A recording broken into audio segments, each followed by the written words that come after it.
Hello YouTube, Jerry Kirkpatrick here. Sorry it's taken so long to get another video out, but we've had several fires around here. We lost a couple of houses just a little bit east of here, over on East Side Road, and we were without power for about a week. PG&E turned all of our electricity off for the whole town. My generator blew up, so I had to go get a new generator, being as there was no gas stations in town open. One on at Brown's Corner just south of town, but the lines were an hour to two long, so I had to siphon fuel out of my truck just to keep the generators running. So that's just about it. I'll try to get some videos out a little more frequently now that we are back to normal. It's going to take a lot to clean the shop up because I had to change everything over and assemble the new generator and all that. So I hope you enjoy this video, and more will be coming.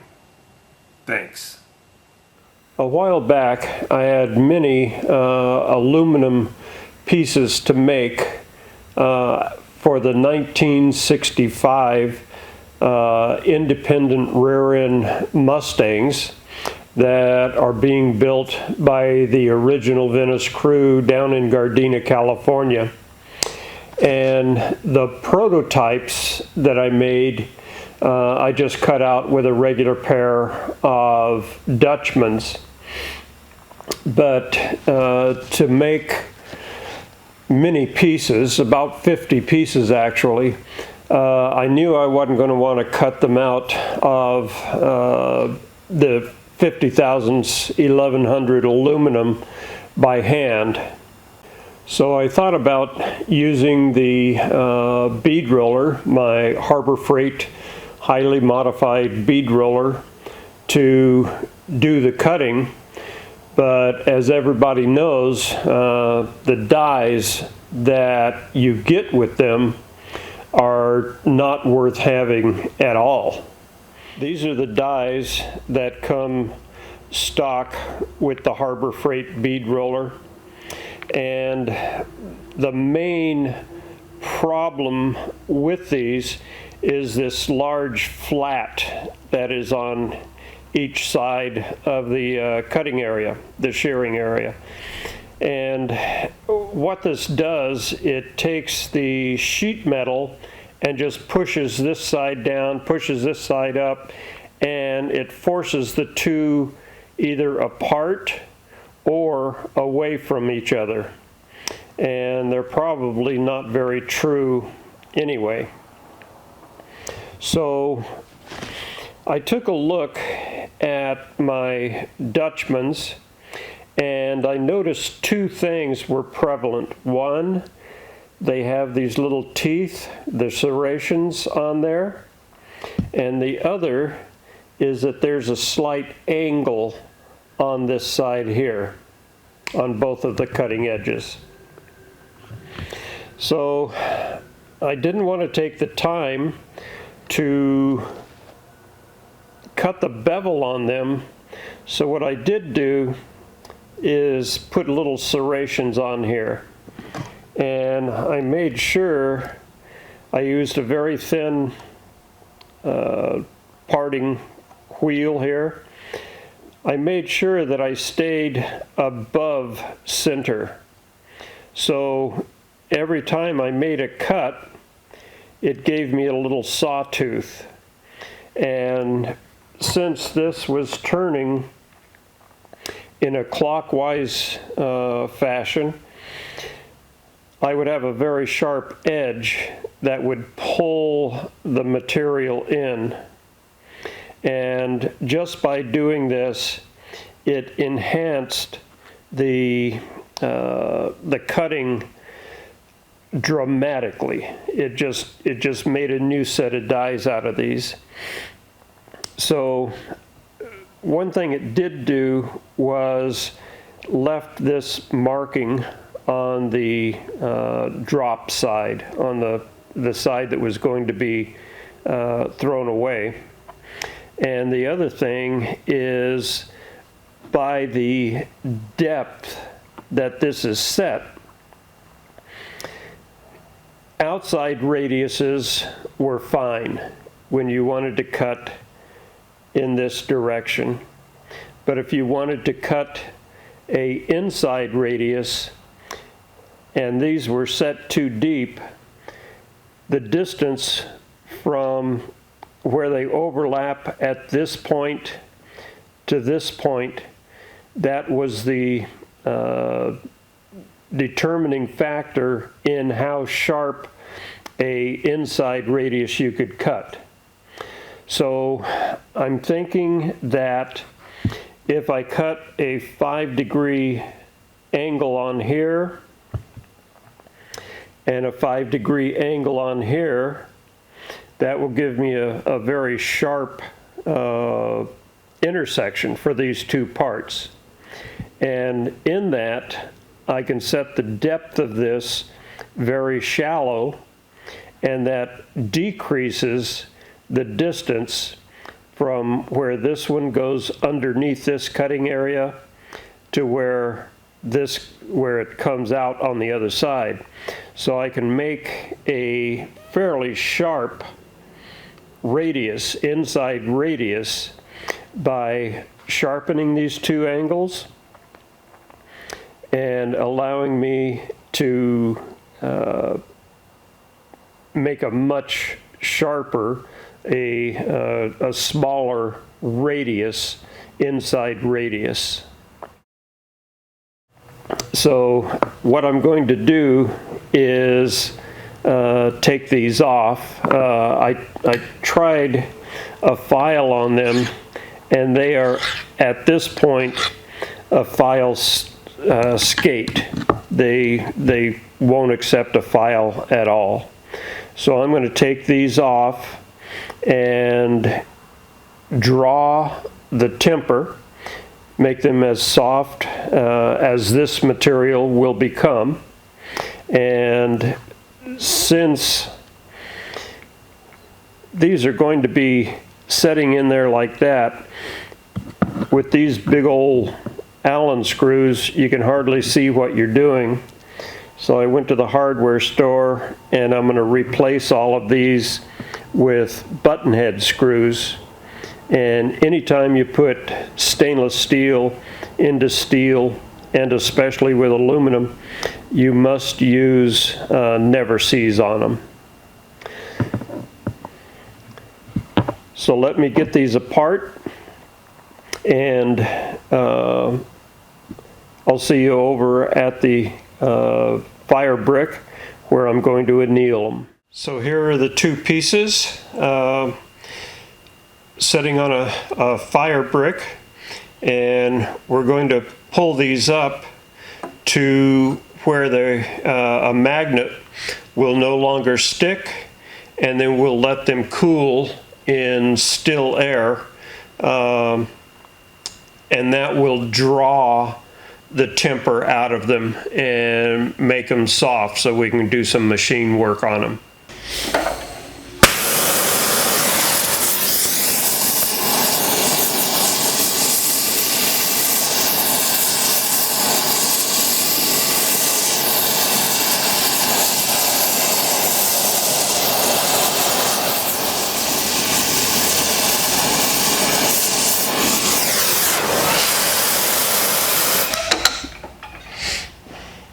Okay, we're up to a non-magnetic temperature.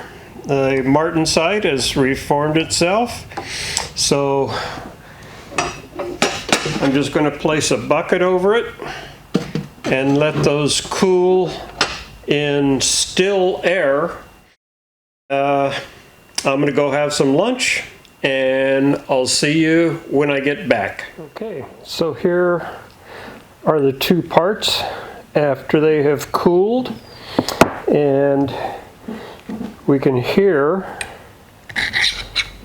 how they how they cut. They're much softer now than they were after the annealing.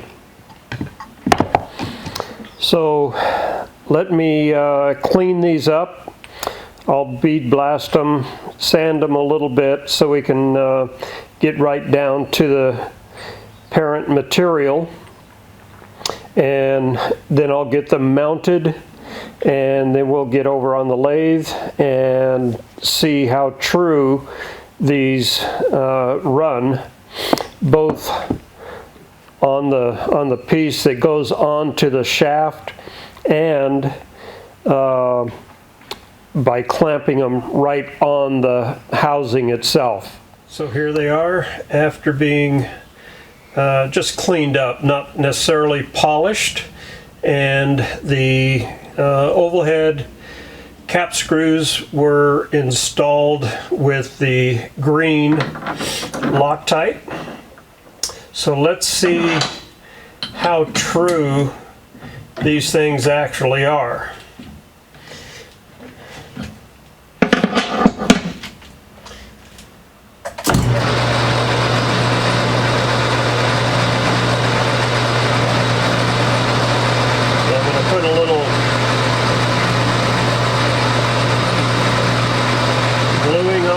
I'm going to bring the tool bit in until it just touches.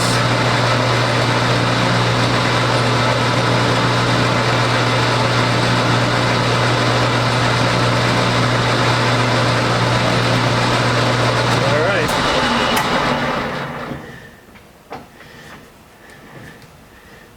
So right there is the high spot, and that's right at this screw, so I'm going to go 180. I'm going to bring the tool bit in until I feel it touch.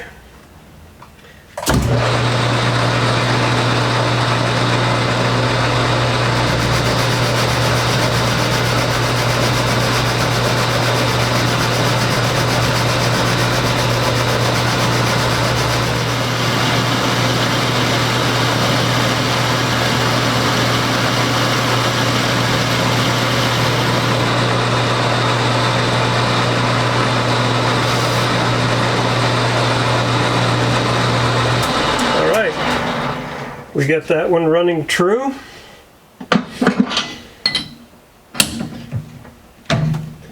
Let's see how the other one fares. This is the one with the serrated edge.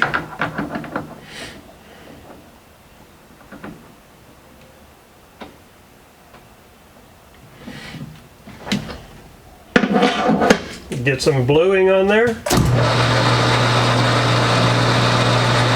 That one looks way out.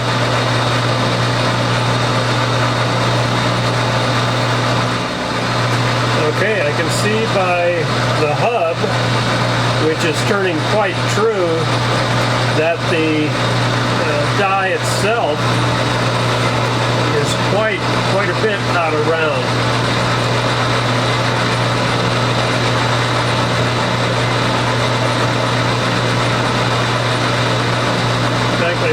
I'm going to pull that out some. I don't want that tool bit too close. There. At that, I can get a full cut.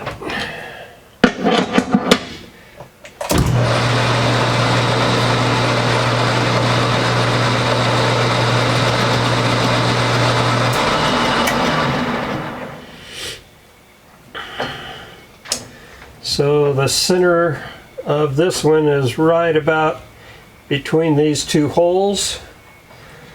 I'll turn that 180. Man, that's a lot of cutting. I think what I'll do is take maybe half of that.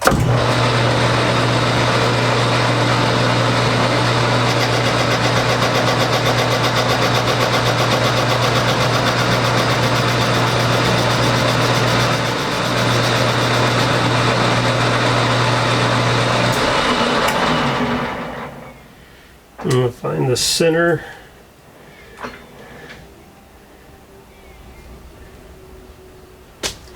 And then bring that in till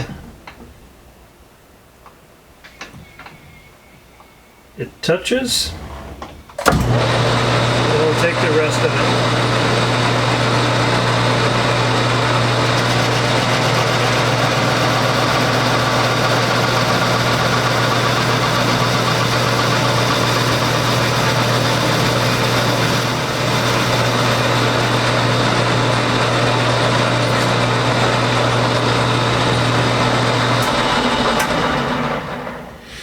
Okay, we've got it running true. Let me deburr this back side.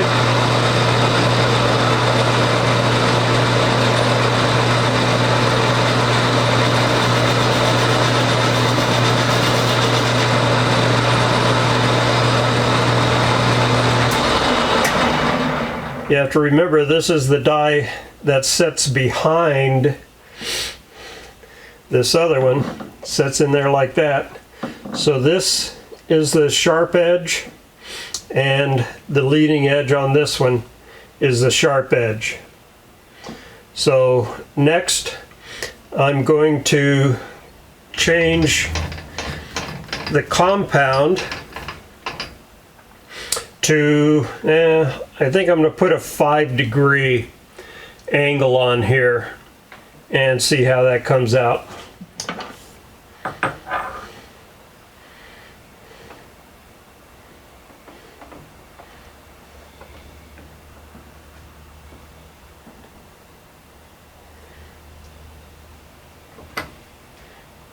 There we go.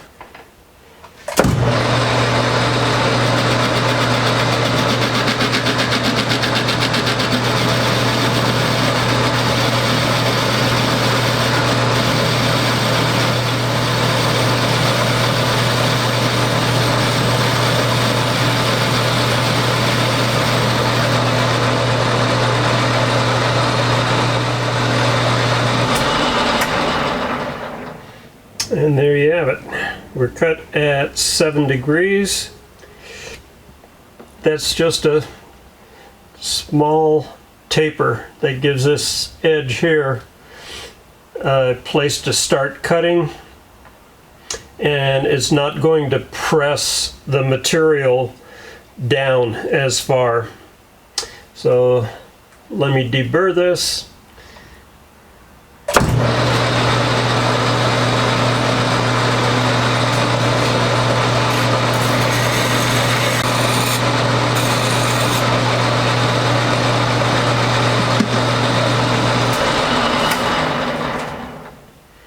Now I'm going to change the compound to 17 degrees, 7 degrees to the opposite side.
And change over to the other die.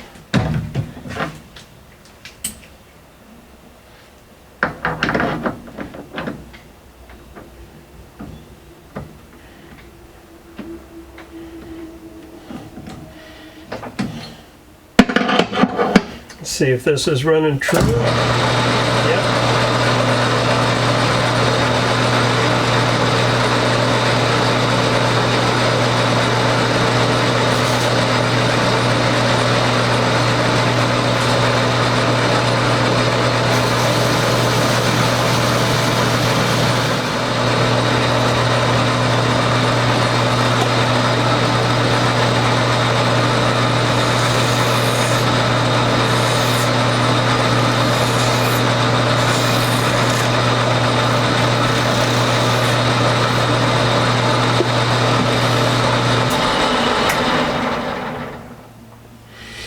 There we have it. Nice sharp edge on this side with a slight taper to the outside. Now we have two angles here with a nice sharp corner where the material will be sheared. So after turning these on the sharp edge, I can feel a slight burr on both of them. So I'm going to take a stone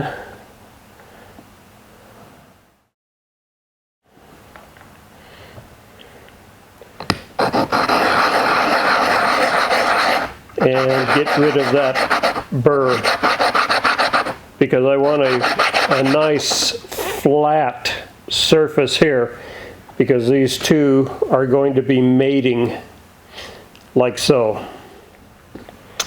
So there we have two nicely honed surfaces. They almost bell together, or as some say, ring together. But I just cleaned them off with some lacquer thinner, and I think on the inside one, the one that goes to the inside like this, I'm going to take a file and serrate that edge. You can see that what I'm using here is basically a 3-corner file, but this side and this side do not have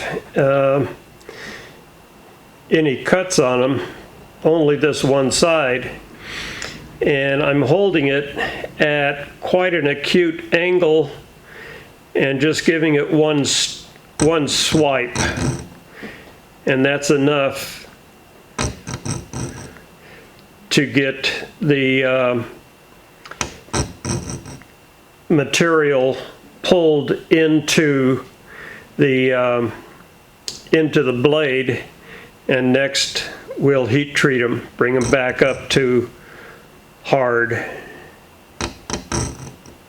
Okay, now to heat treat them, I'm only going to do one at a time so I can keep better control over my heats, and I'll bring this up to, again, a point where a magnet won't stick, and then I will quench it. I'm just going to use water. I doubt this material is anything like a S7 or a L6 or anything like that, a 4140, 4340. So I'm just going to quench it in water.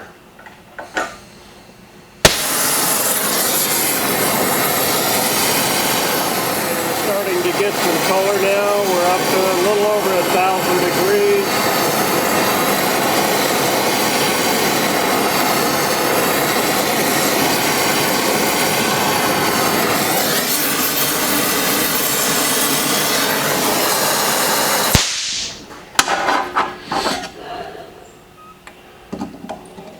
And once again, we want to make sure that we keep the piece moving. Don't want any bubbles. Now for the second one.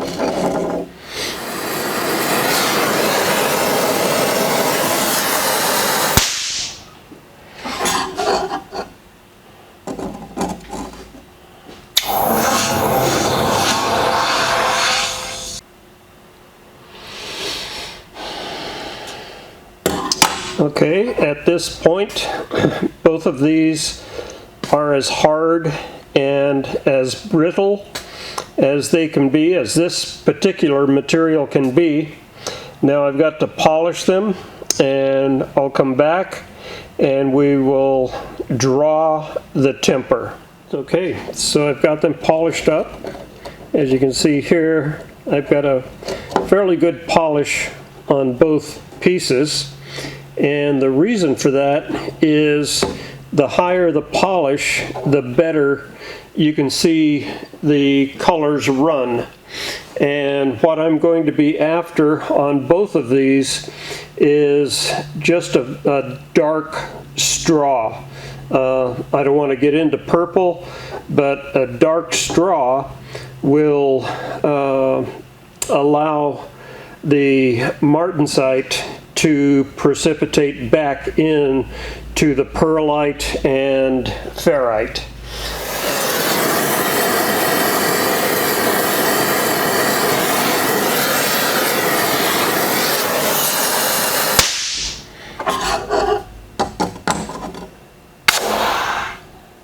That's closer to what I was after.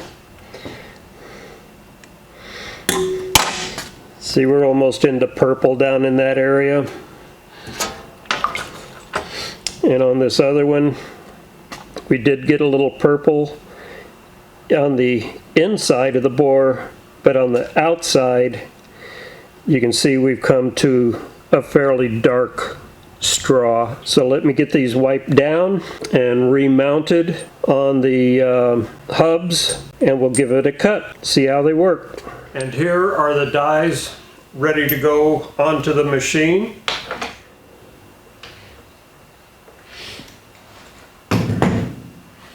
And now I'll loosen that and bring them up until they just touch. Tighten the upper shaft. I also have a spreader here that won't allow these dies to come apart. Now I'm going to adjust them so they're just past. I'm going to go material thickness plus just a slight amount. And now that I've got them adjusted, they're installed, the top shaft is adjusted, I guess now would be as good a time as any for a slight commercial. I have this set of plans that will make your bead roller much more useful. As you can see, I have a spreader in here with also a fence to guide your pieces through. I have a quick release, and the top shaft is adjustable over 1 inch. So with the plans and a DVD about 26 minutes long, I go through every page of the plans and explain exactly how to make all these modifications. And you can see a link to these, well, to my website in the description below. Here I have a piece of 1100 50 thousandths thick that we can do some test runs with it. As I stated before, when I was telling you about the dies, you can make an outside radius, which we'll be making here. It's pretty much unlimited, but I like to take a trim cut and only leave about 1/4 inch past the line, and that way I'm not forcing. As I'm making this cut here, I would try to be opening this whole piece up. If I make a trim cut, only leave 1/4 inch, it's much easier to make a bend, a radius, an outside radius. On the inside radius, as I stated before, the depth that the top die is down into the bottom die, the distance of those two contact points is what determines how sharp a radius you can make on an inside radius. So let me trim this off and see how it goes. This is my first cut.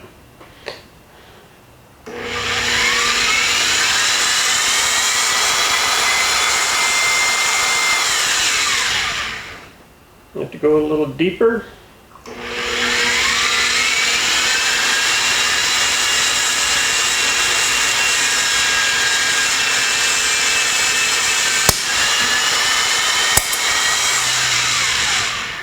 You can see it didn't cut as it came in. I didn't have this deep enough, so I'm going to take another bite in here.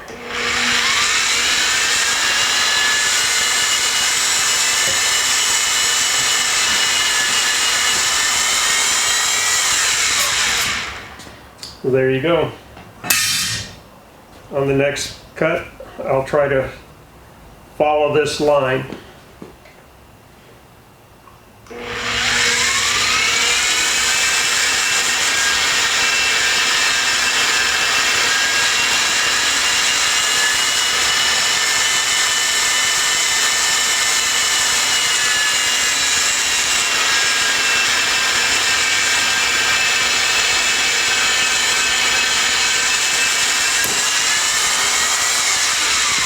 Perfect. Now that's a nice, straight, very smooth cut. So here is a larger radius, and let's see if we can do that on the inside.